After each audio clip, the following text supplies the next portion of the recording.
audio jungle.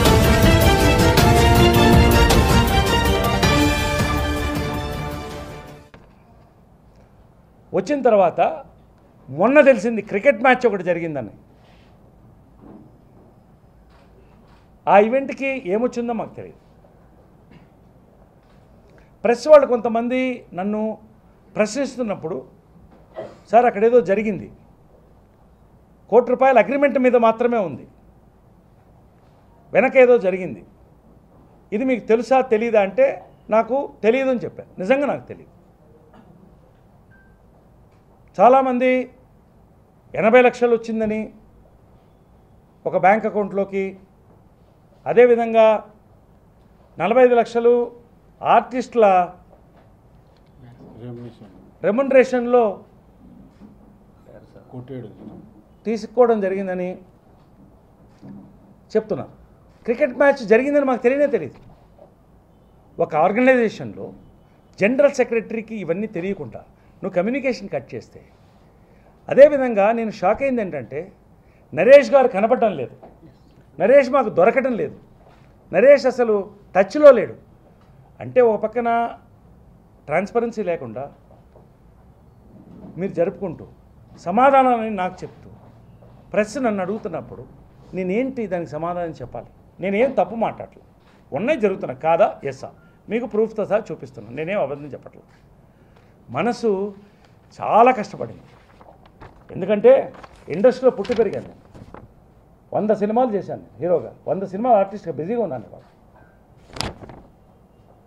కనపడకపోతే you take the executive, 100% attendance నాది ఉంది. Last emergency executive నేను లేదు తప్ప 100% ఎగ్జిక్యూటివ్ ఉంది. ఎగ్జిక్యూటివ్లో నేను లేకపోతే నువ్వు చెప్పాలి.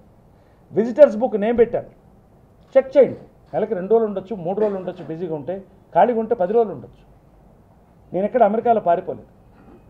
ఆ తర్వాత మహేష్ ప్రోగ్రాము ఏర్పాటు చేయడం జరిగింది, దానికి నువ్వు ఇన్ఛార్జ్ అని చెప్పడం జరిగింది. సరే దీన్నైనా జాగ్రత్తగా చేద్దాం, ఎందుకో ఇస్తున్నారని నేను నమ్రతతో మీటింగ్ పెట్టడం జరిగింది. శివాజీని కలపడం జరిగింది. అంతవరకు బాగుంది. మళ్ళీ వచ్చి దిల్రాజు గారు డేట్స్ అన్నీ మాట్లాడి నమ్రతతో ఫైనల్ మీటింగ్ వెళ్తున్నప్పుడు మధ్యన శివాజీ ఆ రోజు లేదు. ఆ రోజు ఈ ఫస్ట్ డెక్కన్ క్రానికల్లో వచ్చినటువంటి ఫస్ట్ పేపరు నాకు అప్పుడు చూపించడం దగ్గర అమ్మతో అప్పటివరకు నేను చూడలేదు, ఈ పేపర్ నేను చూడలేదు, ఇదేంటి అని అడిగా. ఇది ఇలా వచ్చింది, శివాజీ కనపడటం లేదు, ఫోన్లు చేస్తున్నాం, అక్కడే విజయ్ అందరు కూర్చున్నారు, తీయడం లేదు, ఆన్సర్ చేయడం లేదు, అందరు ఫోన్ నుంచి ట్రై చేశాం. బహుశా మొహం చూపించుకోవడానికి ఇబ్బందిగా ఉందేమో, సరే మనం బాధ్యత తీసుకోవాలని చెప్పి బెనర్జీని తీసుకుని వెళ్ళడం జరిగింది.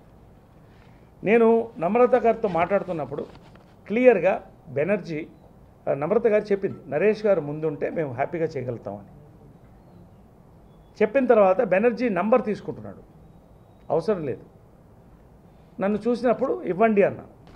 మరుసటి రోజు ఆమె ఫోన్ చేసింది. మళ్ళీ నేను ఫోన్ చేస్తే ఇలా నన్ను డైరెక్ట్ కాంటాక్ట్ చేస్తున్నారు,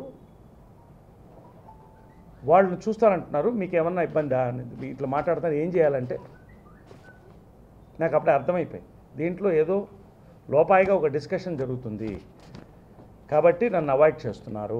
ఇది రెండో ప్రోగ్రాం అని అర్థమైంది. ఈ స్థాయిలో నేనుండి ఇవాళ నిజాయితీగా నేనుండి ఒక మనిషిగా చీము నత్రుండి రెండో ప్రోగ్రాంకి ఇలా చేస్తున్నప్పుడు దీంట్లో నేను ఇన్వాల్వ్ అవ్వడం కరెక్ట్ కాదని నమ్రత గారికి చెప్పేశాను, మీరు చేసుకోండి అమ్మా అని. ఆ రోజు ఇది చూపిద్దామంటే కూడా చూపిస్తే ప్రోగ్రాం జరగదు, ముందు నేను మాట్లాడతాను, తర్వాత నేను మాట్లాడతాను నమ్రత గారితో చెప్తానని చెప్పడం జరిగింది. నేను మరుసటి రోజు ఫోన్ చేస్తే మీరు ఎందుకు చెప్పలేదండి నాకు ఇది అని అడిగింది. ఇది మీరు నిర్ణయం, మీరు శివాజీ మాట్లాడుకోండి, మీరు చేసుకోండి అమ్మా, మీరు చేసుకోండి, నేను దీంట్లో ఇన్వాల్వ్ అవ్వను. ఫారిన్ టూర్స్లో ఫస్ట్లో కూడా నేను అవాయిడ్ చేయడం కారణం అందుకని, బిజీగానే ఉన్నాను కాదంట్లా. నేను మహేష్ టూర్కి కూడా రానని చెప్పేశాను, మీరు ఉండాలండి అన్న, నేను రానని చెప్పేశాను.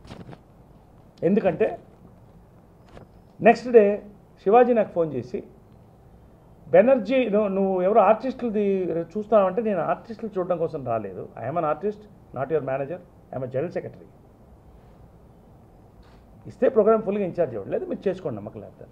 బెనర్జీ ఫాలోఅప్ చేయడం, ఒకటే వ్యక్తి బెనర్జీ ఫాలోఅప్ చేసుకుంటూ వస్తున్నాడు అన్ని కార్యక్రమాలు. చూస్తే ఒక టీం మాత్రం ఇది ఫాలోఅప్ చేస్తుంది. సరే నేనేం వాళ్ళు తప్పు జరిగిందని కాదని నేను అంటలా. ఆరోపణలు వస్తున్నాయి, దానికి సమాధానం చెప్పాల్సిన బాధ్యత మా అందరికీ ఉంది. ఏంటండి, వీడియో నచ్చిందా? అయితే ఓ లైక్ వేసుకోండి, లేదంటే ఓ కామెంట్ చేయండి. ఎప్పటికప్పుడు మా వీడియోస్ చూడాలంటే సబ్స్క్రైబ్ చేసుకోండి.